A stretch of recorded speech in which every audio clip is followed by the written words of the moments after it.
Bonjour à toutes et à tous et bienvenue pour ce nouveau numéro des Jardins de la Culture. Alors aujourd'hui au programme nous aurons tout simplement Laetitia Laloy qui nous parlera de Taki Magazine et puis dans un deuxième temps nous verrons un reportage sur l'origami. Voilà, c'est parti tout de suite. Première chose, toi, pourquoi tu as rejoint l'aventure Taki? Moi en fait je suis à l'origine de la création du projet donc avec Olivier. Basiquement, j'ai vécu longtemps à Paris où j'étais abreuvée d'infos de tout type. Je savais toujours où sortir, où aller, quoi faire, voilà. Et quand je suis arrivée à Toulouse, j'ai trouvé que c'était pas facile ici d'être au courant de tout ce qui se passait. Que la plupart du temps, moi j'aime énormément de domaines différents dans la culture. Je suis une grande BD-phile, j'aime aussi le cinéma, j'aime la musique profondément, j'écoute d'ailleurs plein de styles différents, j'aime l'art, donc les expos, ce genre de choses-là. Et en fait, j'ai trouvé qu'à Toulouse, pour se mettre un peu au courant de toutes ces choses-là, il fallait piocher un peu partout tous les programmes différents, etc. Ou donc aller voir la Leitmotiv, je parlais tout à l'heure, qui est un bon agenda, mais qui parle pas assez en fait des gens et des choses qui sont faites à Toulouse. Voilà. Donc je parlais du constat qu'ici il se passait beaucoup de choses, qu'il y avait énormément de talents aussi au niveau artistique, au niveau culturel, des gens qui faisaient beaucoup de choses très intéressantes et qu'on n'était pas assez au fait de ça. Tout simplement parce qu'ici tout est très cloisonné en fait.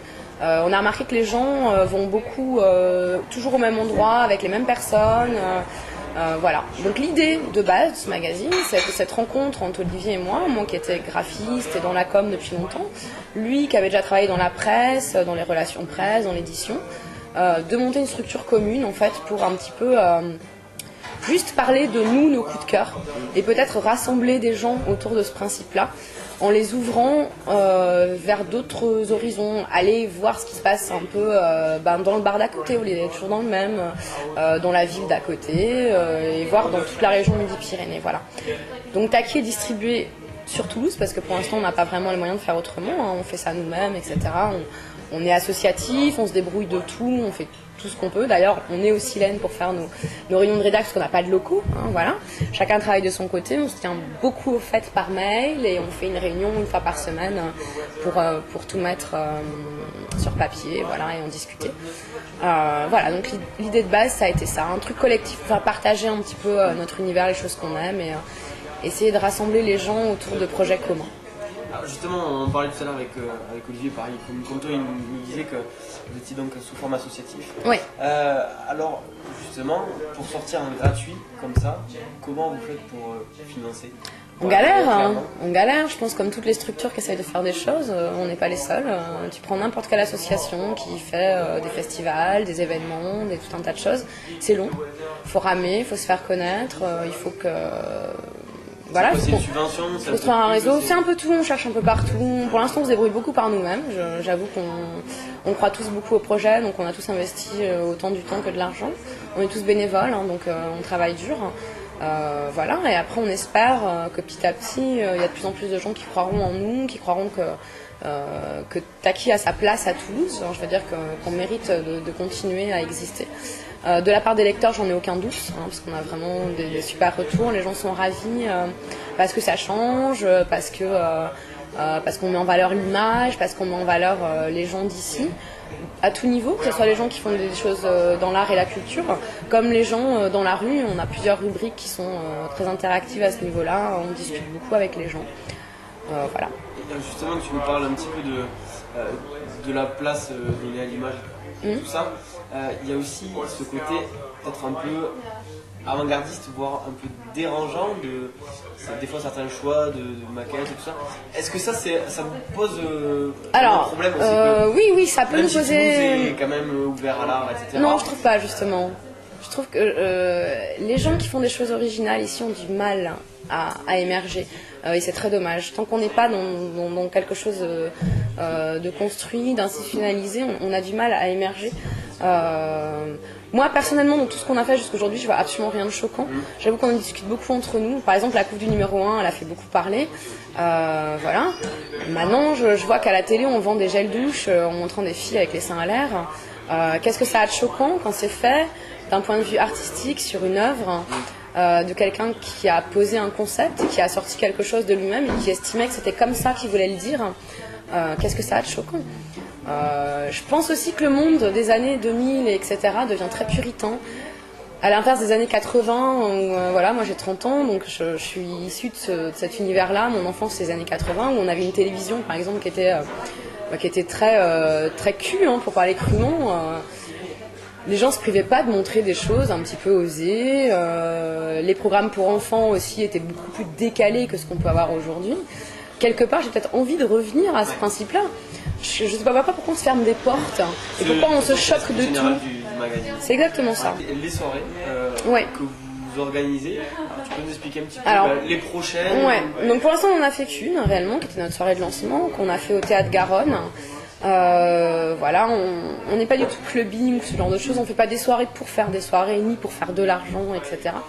Alors nos soirées nous servent à plusieurs choses. D'abord, nous servent de promotion, donc pour diffuser le magazine, le montrer, etc. Elles nous servent aussi à nous amuser, parce que c'est important quand même dans la vie. Et peut-être proposer quelque chose de différent de ce qu'il y a actuellement. Donc il y a plein de gens qui font des choses bien à Toulouse, encore une fois.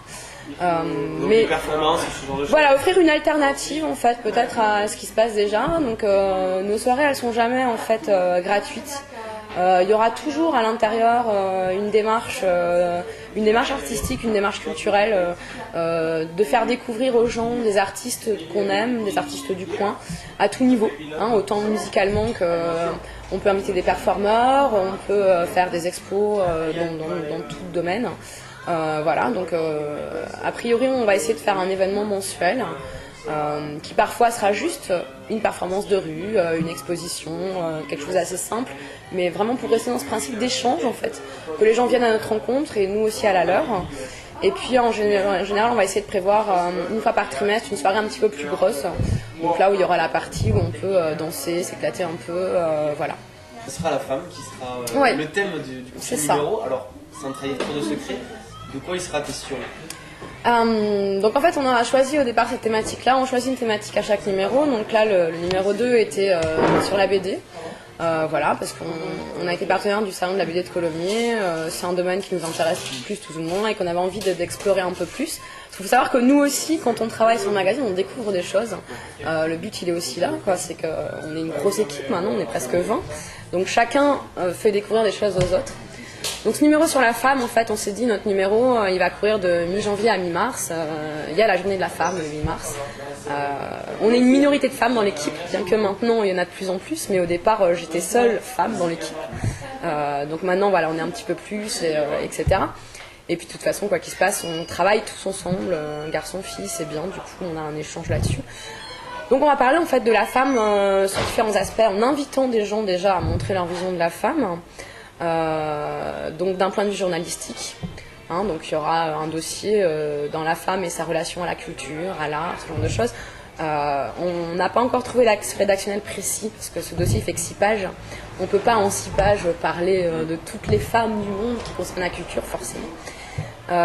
Donc voilà, on n'a pas encore trouvé l'axe rédactionnel précis, mais en tout cas ça tournera autour de ça.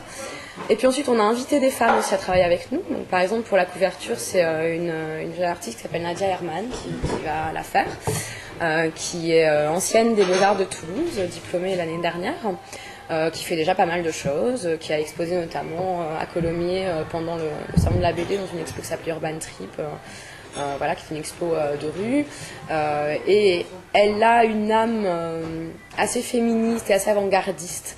Voilà, elle est à moitié d'origine allemande, donc je pense que sur certains points, notamment celui-là, les Allemandes sont beaucoup plus avancées que nous, voilà, au niveau du développement de la femme, du féminisme, de peut-être l'égalité des sexes.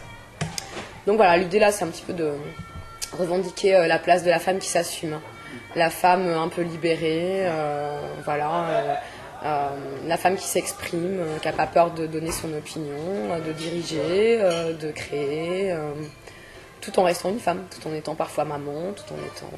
voilà. Alors le numéro 0 a été lancé donc début de l'été. Ouais, fin juin, ouais. Fin juin, allez on imagine on se retrouve dans un an. Waouh. Fin juin 2010, qu'est-ce qu'on peut souhaiter à Taki? Parce qu'on peut souhaiter à Taki, c'est déjà d'avoir tenu déjà jusqu'en juin 2010, hein, ça voudra dire qu'on pourra fêter dans un an et je pense qu'on sera tous super contents. D'avoir réussi à évoluer positivement, d'avoir réussi à continuer à travailler en collectif comme on le fait. Parce que c'est pas facile de travailler avec des amis, hein, parce qu'à la base on est vraiment des amis, on est toute une équipe Donc quelques amis très proches et d'autres qui l'étaient un peu moins, qui se sont soudés à la chose mais qui sont aussi du coup devenus des amis. Donc c'est pas facile à gérer de travailler avec autant de monde. En plus, étant donné qu'il n'y a pas d'histoire d'argent, bon, peut-être ça facilite les choses, qu'il n'y a pas d'histoire d'argent, soyons clairs. Et en même temps, du coup, on ne peut pas imposer aux autres. Ils peuvent très bien nous dire attends, je fais ça gratuitement, tu vas pas non plus me casser les pieds, quoi. Donc, ce qui est important, c'est la motivation et l'implication de chacun. Jusqu'ici, c'est clair qu'on est motivé à 300%. Voilà. Tout le monde ajoute son petit grain de sel, et c'est ça qui fait la beauté de l'aventure. Bon, enfin, dernière chose, avant de te laisser tranquille, question très dure. Tu nous parlais de ton goût pour la musique. Ouais. Le CD qui tourne en ce moment sur ta platine, c'est quoi, en boucle? En ce moment, en boucle, ah, c'est Maniacs. J'ai fait un article sur eux dans le numéro 2, justement. C'est ça. Parce qu'en fait, donc, étant donné qu'on n'est pas un agenda, on ne veut pas l'être, on fait simplement une rubrique qui s'appelle On y sera, qui annonce vraiment des événements auxquels on compte aller.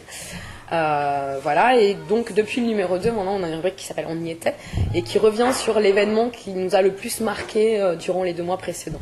Voilà. Et donc j'avoue que ce groupe-là, j'ai eu un vrai super coup de cœur pour eux parce qu'ils rassemblent beaucoup de styles musicaux que j'aime, ils ont la pêche, ils se prennent pas la tête et grand bonheur.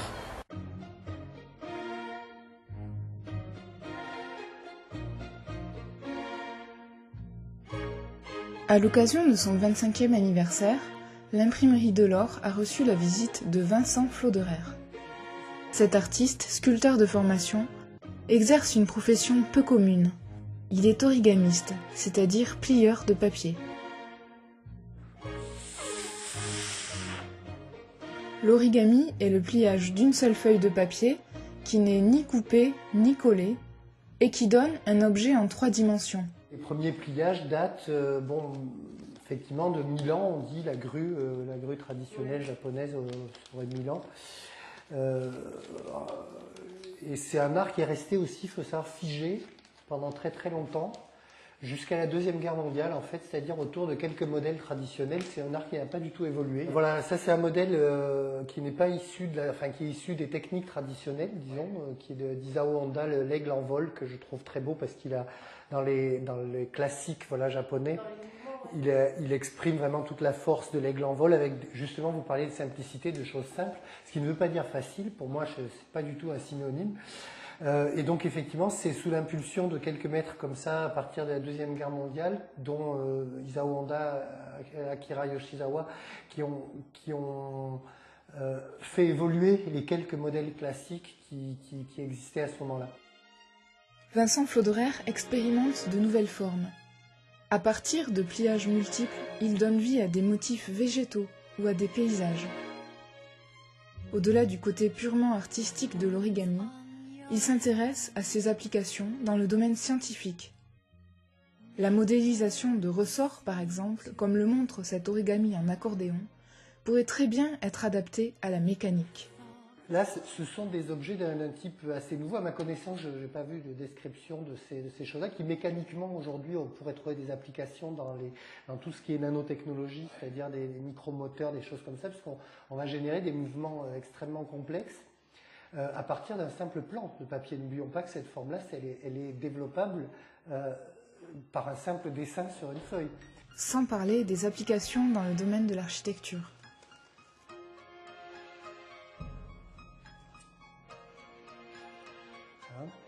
Donc, on a quelque chose de très... Ça, c'est du papier de soie, tout à fait ordinaire, donc il peut bouger comme ça. Je vais demander votre aide avec deux doigts, comme ça on reste dans le champ. Là. On va le tourner ici comme ça. Vous allez écarter en tirant. Voilà. Allez-y. Voilà. Et donc, on va obtenir le carré de base. Donc, il n'y a aucun collage, il n'y a rien du tout. Simplement, l'agrafage se fait. Alors, on a une mémoire qui est encore inscrite. Donc, il va donner un dôme. Donc, on parlait d'architecture, de possible d'architecture. Là, ici, on a un exemple. Si on reprenait un tout petit peu la tension sur les côtés, voilà, ici, on va avoir des points d'attache. Ici, on peut tout à fait imaginer que ça, ce sont des choses comme ça et des nouveaux matériaux qui feraient des dômes. Alors bon, après, le passage à grande échelle serait pas mal. On travaille actuellement sur des grandes structures d'exposition qui seraient repliables comme ça, là. Voilà. Et donc, on peut transporter à l'état d'une espèce de graine. Une seule personne peut les porter, les transporter, les installer. l'origami n'est pas un simple jeu, c'est un pont entre les arts et les sciences. Des chercheurs tentent actuellement d'adapter le pliage à certains appareils afin de les transporter plus facilement dans l'espace. Voilà, c'était donc Les Jardins de la Culture. On se retrouve dès la rentrée pour un nouveau numéro. Au revoir.